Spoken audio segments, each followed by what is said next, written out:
Nous parlerons également de ce livre, Enquête, qui crée la polémique, accusé par SOS Homophobie d'être transphobe.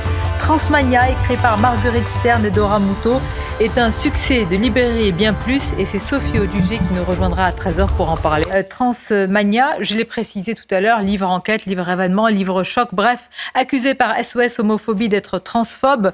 2 auteurs, Marguerite Stern et Dora Muto. Véritable succès de librairie. D'ailleurs, si vous cherchez à le trouver, très difficile en ce moment.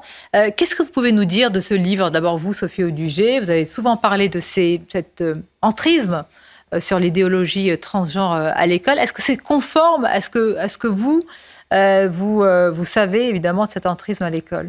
Oui, alors évidemment, évidemment j'ai le livre. Évidemment, j'ai pu m'entretenir avec Dora Muto et Marguerite Stern il y a plusieurs mois avant que le livre sorte, bien sûr. Nous, au niveau d'SOS Éducation, on était les premiers à réagir, puisqu'il y a eu cette fameuse circulaire Blanquer en septembre 2021 qui considérait que la transidentité était un fait et qu'elle devait donc être à la fois enseignée aux élèves le plus tôt possible et qu'on devait prendre en considération le ressenti de l'élève et donc son changement, sa transition.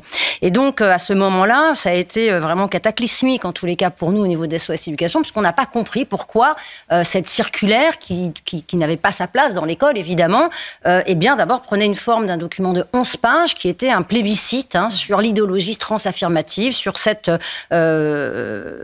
négation de l'identité du sexe et de la réalité du sexe biologique, et cette mise en avant d'un dogme qui est celui d'un genre qui serait ressenti avec aucune réalité du sexe biologique. Donc, on a fait, nous, un travail important aussi, et Dora Muto et Marguerite Stern ont fait un travail qui est plus récent, plus d'actualité, puisque nous, en 2021, on avait produit une note de 90 pages qui montrait que déjà, on savait qu'il y avait un danger à emmener les jeunes enfants dans une transition à la fois sociale, c'est-à-dire dans l'école, mais également médicamenteuse, mais également chirurgicale. Et je précise que vous parlez des jeunes enfants. On parle d'enfants. Pas d'adultes du tout ici. Mais en fait, voilà, ce qui est très important de bien préciser, et c'est pour ça que la censure, parce que c'est bien cela dont il s'agit, il faut savoir que ce livre a des affiches, évidemment, dans les villes de France, c'est de la communication classique d'un éditeur.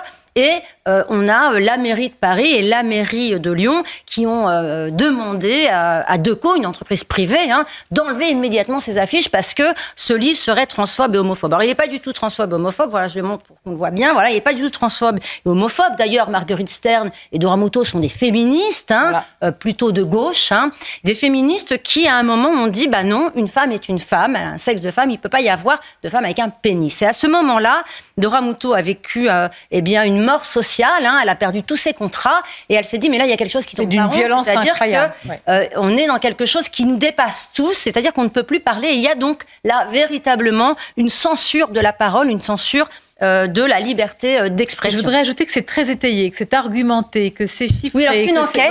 Voilà, c'est très important, c'est-à-dire qu'elles arrivent à un moment où il y a d'autres livres qui ont été écrits également dans d'autres pays du monde, par des spécialistes également. Donc là, elles arrivent à un moment où il y a quand même un peu des chiffres. Donc l'enquête est vraiment fouillée. Il y a des chiffres également sur la France, ce qui est important. Et puis, elles montrent aussi l'impossibilité de pouvoir présenter cette réalité là. 2 femmes féministes. Oui. Plutôt de gauche, tout à fait, oui. Et qui se sont construits avec ce parcours-là et qui sont aujourd'hui véritablement, comme vous avez dit, mort sociale, c'est le cas. Ah oui, absolument. C'est d'une violence, ceux qui nous regardent. Menacés aussi également. Menace, physiquement, oui. C'est la culture de l'annulation. Exactement, et de l'effacement. On va continuer à en parler. On va faire une conférence à Sciences Po? Non, je posais la question, c'est pour un ami. Tout à fait. Malheureusement, tout le monde a la réponse.